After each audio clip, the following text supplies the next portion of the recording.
Tenga listo el tinto que ya vienen los huevos, revueltos con los ingredientes de la actual receta para la participación política de las mujeres. Y spoiler, no es una buena receta.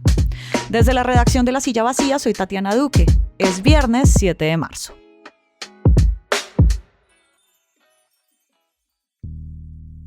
Mañana es el 8M, que poco a poco dejó de ser el día donde nos regalan rosas para ser el día en el que se visibilizan los avances en los derechos de las mujeres y también exigimos espacios más seguros, por ejemplo.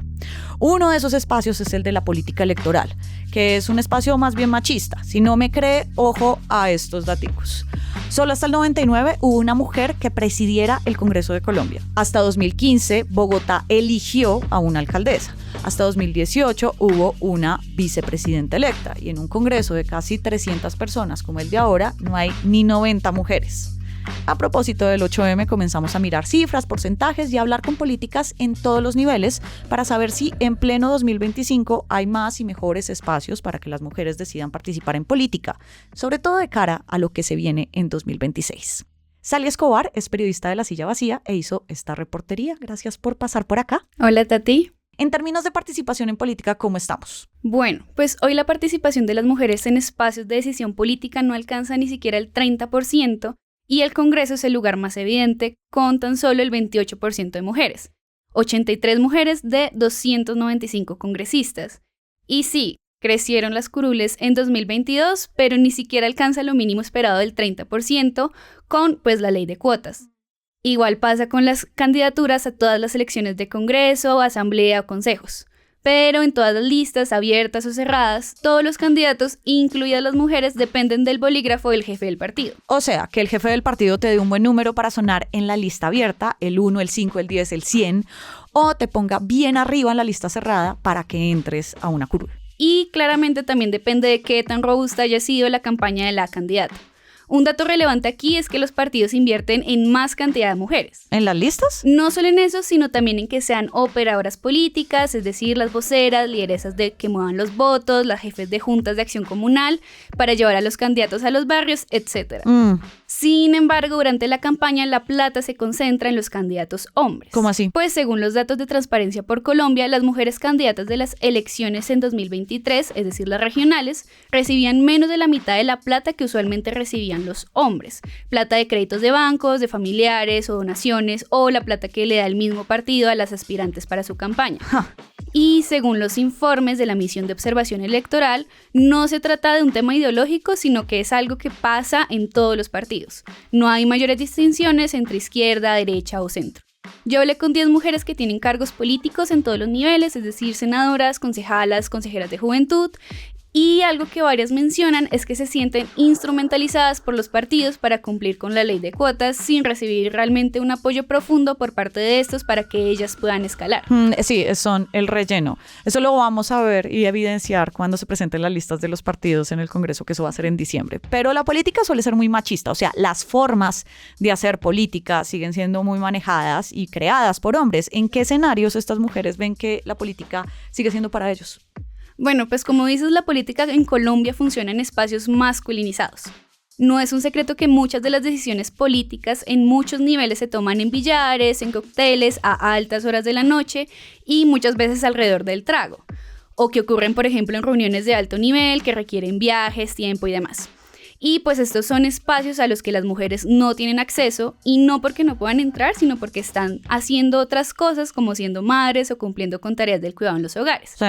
Y pues en este punto es donde se ve reflejado cómo esos roles de género y la asignación implícita de las tareas del cuidado de las mujeres se convierte en una barrera para que ellas puedan escalar. Por eso, un dato interesante que arroja la Misión de Observación Electoral es que las mujeres que están en política son en su mayoría solteras o divorciadas. No jodas. Sí, ellos hicieron una encuesta preguntando específicamente el estado civil de las aspirantes a las regionales de 2023 y 5.033 candidatos respondieron esa pregunta. De esas, solo 1.592, es decir, el 31%, dijo estar casada o en unión libre. Impresionante. Sí, un dato que se enlaza con algo que me dijo Luisa Salazar, una investigadora de la Universidad de los Andes, y es que muchas mujeres en Colombia no aspiran o incluso desisten de cargos públicos porque en su proyecto de vida planean tener una familia. Ahora, cuando las mujeres llegan a los espacios de poder, o sea, se vuelven senadoras, congresistas, concejalas, consejeras, vicepresidentas, ¿caen los machismos? ¿Se disminuyen esos espacios machistas? No. Por ejemplo, algo que me dijeron todas las entrevistadas y que me impactó mucho fue que las mujeres cuando dan discursos o tienen la palabra en salas donde se toman decisiones, es muy común que la gente no las escuche, se salga para ir al baño o empiecen a comer. No puede ser. Cosa que no ocurre cuando, por ejemplo, un hombre habla, porque ahí sí la gente pone atención. Lo que se conecta con algo que también me decía Luisa Salazar, la investigadora de los Andes, y es que esto es un reflejo de que siempre hay un mensaje que busca recordarnos a nosotras las mujeres que nuestro espacio no es lo público. Y que estemos calladas. Y de ahí que salgan obviamente estereotipos de que si una mujer habla mucho o que se ponga brava es una histérica. Sí, exacto. Y es que nada te libra de vivir experiencias de violencia que van desde las simbólicas hasta las físicas o las digitales ahora. Según datos de las candidaturas regionales del 2023, más del 80% de las mujeres que registraron hechos de violencia sexual declararon haber recibido comentarios sexuales o sobre su físico, y más del 50% experimentó algún intento de tocamiento durante la campaña electoral. Ahora, las mujeres con las que hablé también me dicen que otro problema es que las leyes y los mecanismos se quedan muchas veces en el papel, pero muchas veces los castigos no llegan a más e incluso las denuncias no les impiden a los acusados seguir haciendo política. Bastantes ejemplos tenemos de eso, ¿no? Tenemos muchos, y un ejemplo clarísimo de eso es esta semana fue la misma representante Ingrid Aguirre quien denunció en 2023 a César Lorduy, magistrada del Consejo Electoral, por acoso sexual. Y en el Congreso, cuando se definió la renuncia de Lorduy esta semana, la congresista llevó un afiche que decía Lorduy acosador.